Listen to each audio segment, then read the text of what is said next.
Hi guys, I'm Adam Wilborn from What Culture. And I'm the inspirational Andy Murray from What Culture. And remember, rhyming is not criming.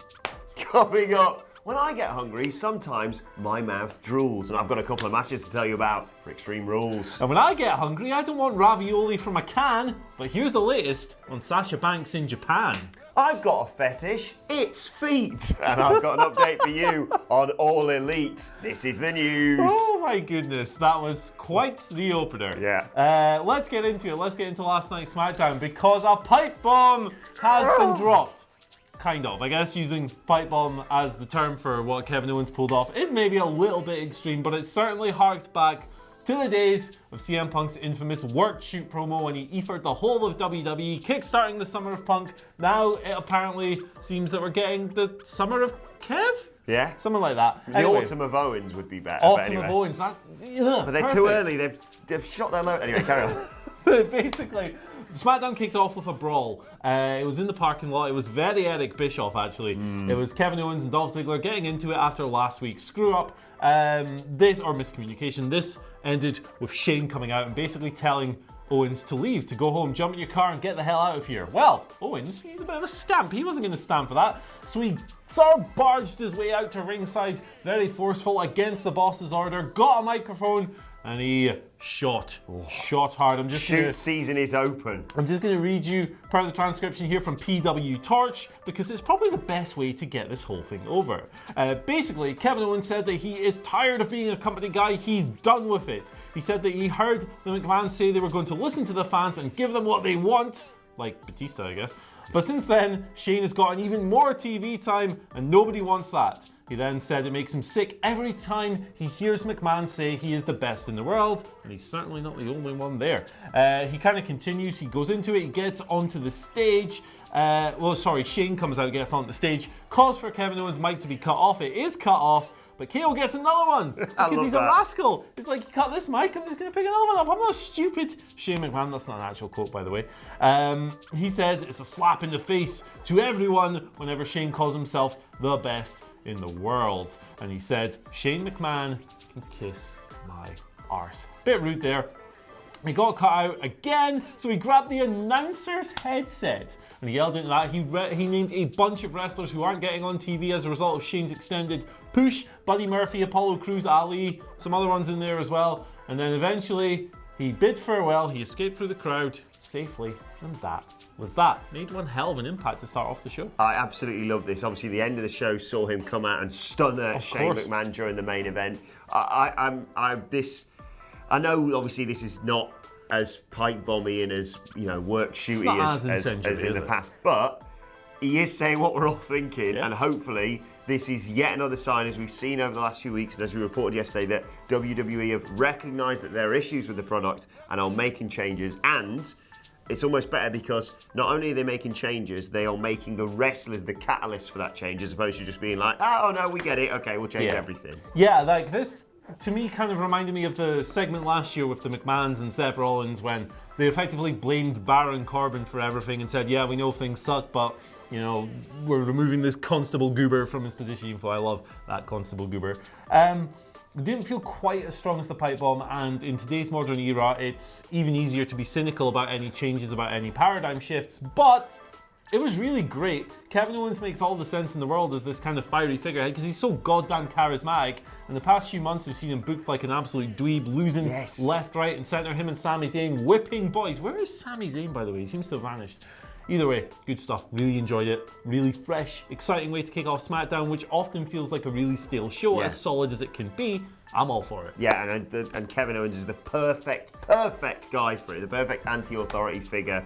Well, I say anti-authority. Obviously CM Punk was the voice of the voiceless. Considering we're the authority, Kevin Owens is apparently the voice of the authority, but I'll take it. I thought it was absolutely fantastic. More of this, please, WWE. More updates coming off the back of SmackDown Live last night, though. We have 2 new matches added to Extreme Rules. We already knew that Aleister Black was going to be competing in Extreme Rules, and it's now been revealed that his opponent will be Cesaro, yes, was finally unveiled in an interview segment. He revealed that he was the guy who'd been knocking on Black's door. And I can't wait for this match. I think it's going to be fantastic. Cesaro revealed himself as the one who knocks, looking rather dashing in that blazer t-shirt combo as well. He's a low-key very sexy man when he isn't wearing that bar mouthpiece. This match should absolutely rule, right? Yeah. Like, I mean, how could it not? Well, I mean, if they give it 5 minutes, that's how it could not rule. But on paper, it's really exciting. It's really tremendous. Cesaro, of course, is like the work rate guy in this company, the guy that everyone looks at when they think like, you know, an in-ring focus should be how WWE presses forward. Black, for all the kind of problems I've personally had with these stupid segments in recent weeks, is a great wrestler himself. Yeah, I mean, I'm excited for this. Yeah, they are going to have a, in his words, fight. The fighter. He's shaking like this. But I think he beats Cesaro. Cesaro can go and do what he's been doing in terms of destroying jobbers on Raw and hopefully rebuild himself that way. He's not going to be harmed that much by a defeat to Aleister Black, and this could be a real springboard. Also read somewhere that Black's been fighting Orton on some house shows and has been getting some good reports there, so that might be the next level that he can go to. Who knows? But yeah, fantastic stuff. Also, I think it was tweeted out, I don't think it was revealed actually on the show, but it's tweeted out last night that we are going to get a Raw tag team match between the Revival and the Usos at Extreme Rules. Another fantastic match on a card that's really shaping up. Yeah, it's looking good, isn't it? Fired up for a B-level pay-per-view. What the hell world are we living in? Anyway, let's talk about Sasha Banks, who we mentioned yesterday. She's in Japan. She's posting photos all over social media. Other accounts are conveniently posting photos of herself as well. She's clearly trying to get noticed. She's clearly trying to cause a little bit of a stir, regardless of whether or not she's going to return to WWE before SummerSlam or at Extreme Rules, as has been rumoured. So there's a little more on it today. We've got a report from Tokyo Sports, a Japanese publication, as translated by the wonderful Striga, a must-follow on Twitter, by the way, if you're any way interested in Japanese wrestling. He's got the scoop here. He has translated it. He says, according to the report, Banks came to Japan on her own accord without a manager on July 7th. She went to see the Sendai Girls event, that's Miko Satomura's wrestling promotion, in Kurikan Hall, and then had dinner with Noah's Naomichi Marufuji, one of the biggest stars in Japan outside of New Japan Pro Wrestling. On Monday, she traveled to Sendai using her smartphone to navigate. She checked in at a hotel. She contacted the Senjo office. Satomura stated she couldn't hide her surprise about Banks coming to Japan on her own. And this is all verbatim via the translation. Sasha came to the dojo 1 hour before the afternoon group training at 2 p.m. local time and was warming up. The reason she went to Senjo is that she wanted to learn Japanese women's pro wrestling. Tokyo Sports says that it seems she will stay in Japan all week, but her actions after the 10th, which is today, are undecided. So she's up to something, isn't she? Yeah. Little scamp. I mean, she'd make a great fit in a promotion like Sendai Girls, which is wow, breathtaking. It's one of the hardest hitting women's promotions in Japan. I think she'd be a great fit there, but she's under WWE contract, so what the hell are you doing, Sasha? Yeah, I mean, this may be all part of it. Like you say, they're making it seem like, oh, she's over in Japan. She couldn't possibly come over to Extreme Rules in Philadelphia. Yeah.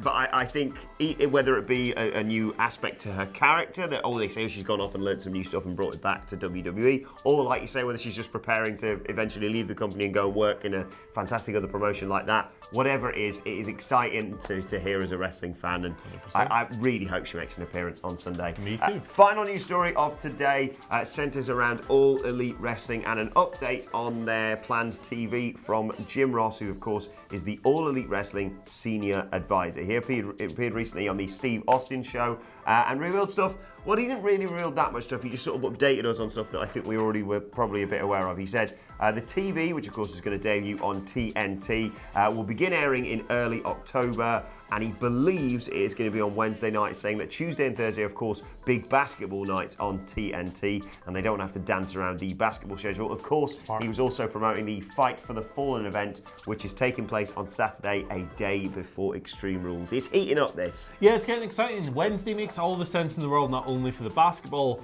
thing, but because SmackDown's going to be moving away from Wednesdays, people are going to want to sit down and watch wrestling in their usual slot, and now they can get something different from AEW Wednesday Night Dynamite. Very exciting stuff. Can't wait for the official announcement, of course.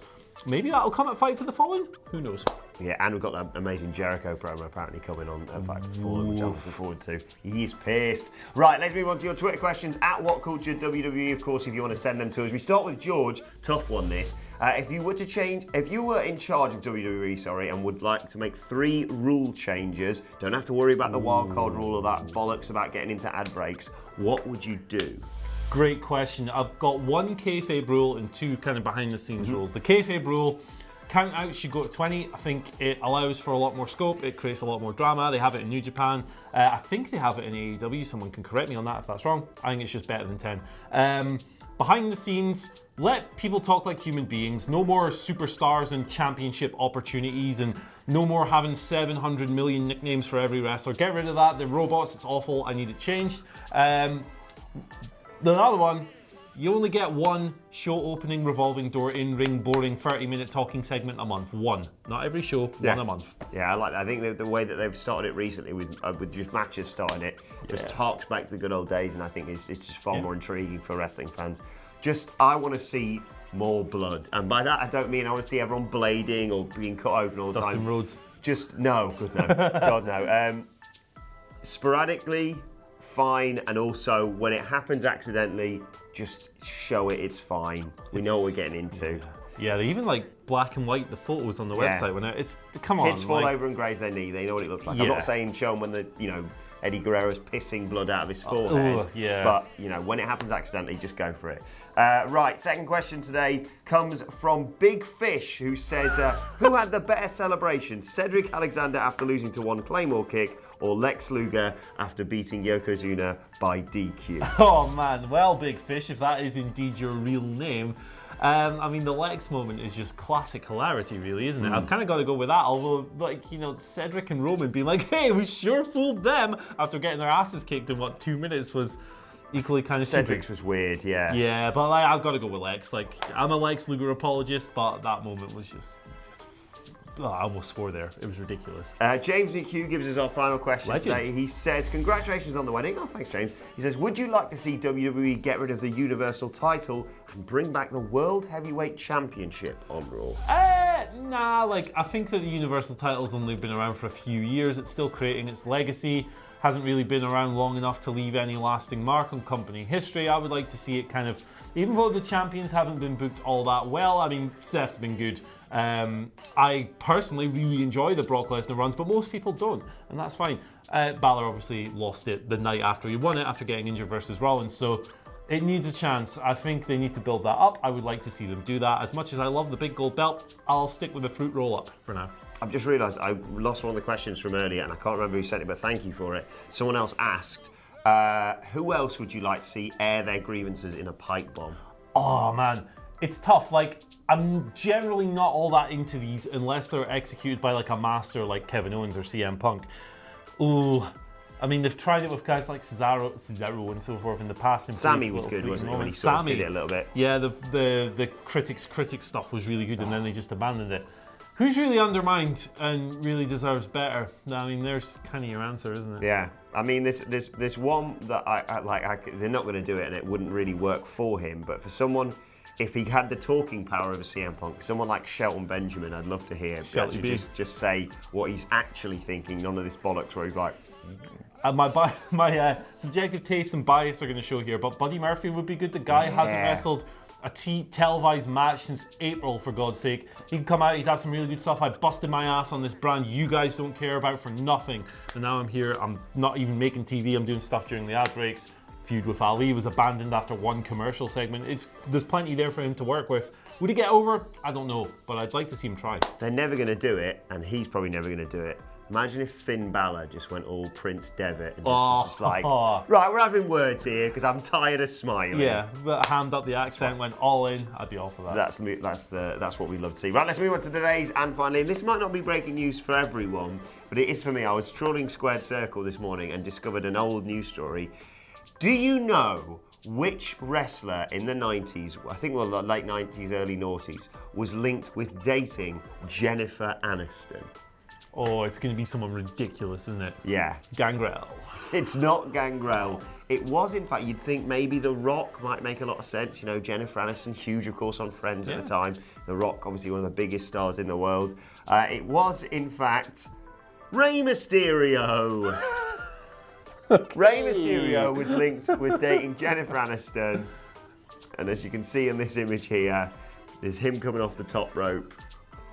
Jennifer Aniston just posing like a Friends picture. She could probably fold up Must Rey have been a Mysterio. slow news day. Yeah, I mean, she could fold Rey Mysterio up and put him in her pocket. Like, I mean, fair play to Rey. He's quite a handsome little guy. Oh, You see he him is without the mask? gorgeous. Got a little baby face. Not as big a piece as Gangrel. Can you imagine kissing Gangrel with those I don't think fangs? about it. Don't think about it. Yeah, I'm going to think about Here's that. one for the comment section. Which celebrity wrestler combo would you like to see dating? Oh my goodness. Have at that and let us know your thoughts on all today's news stories, especially, of course, that Kevin Owens pipe bomb in the comment section below. And don't forget to like, share, and subscribe. And you can send us Twitter questions at WhatCultureWWE. Watch there, follow both of us. You can follow him at Andy H. Murray. The H stands for Hugh. You can follow me at Adam Wilborn. You can follow us all at WhatCultureWWE. My thanks to Andy. Thank you for watching, and we will see you soon.